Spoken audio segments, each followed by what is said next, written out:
Ça peut arriver à tout le monde d'avoir le syndrome de la page blanche. Alors c'est pas grave, il y a plein de petites astuces qui existent pour réussir à trouver des idées de sujets, même quand on est en panne.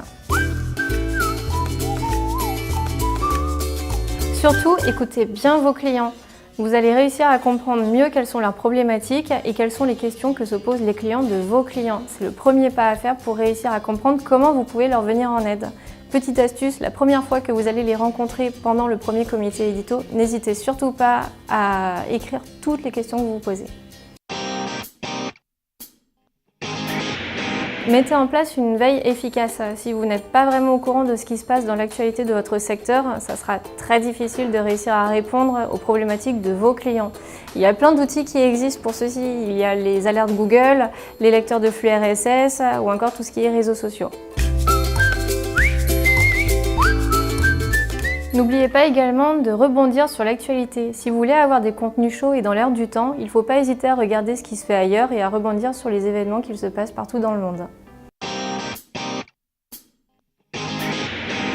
N'hésitez pas aussi à retravailler vos anciens articles. Si vous vous êtes rendu compte qu'il y a une thématique en particulier qui fonctionne bien sur votre site, n'hésitez pas à reprendre du vieux pour faire du neuf.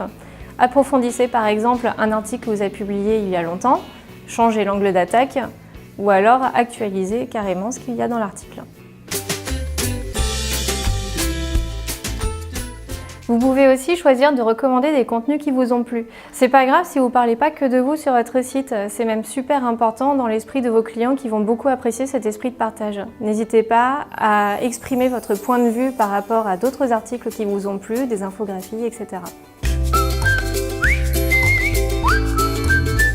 Et enfin, ma dernière astuce, et qui reste ma préférée, c'est de provoquer un brainstorm avec les collègues. Vous avez peut-être la tête dans le guidon, mais pas eux. Et discuter avec eux de vos idées de sujets, c'est le meilleur moyen, je pense, de récupérer des idées neuves. N'oubliez pas que dans tous les cas, mieux vaut prévenir que guérir le syndrome de la page blanche. Alors dès que vous avez une idée d'article, surtout, écrivez-la.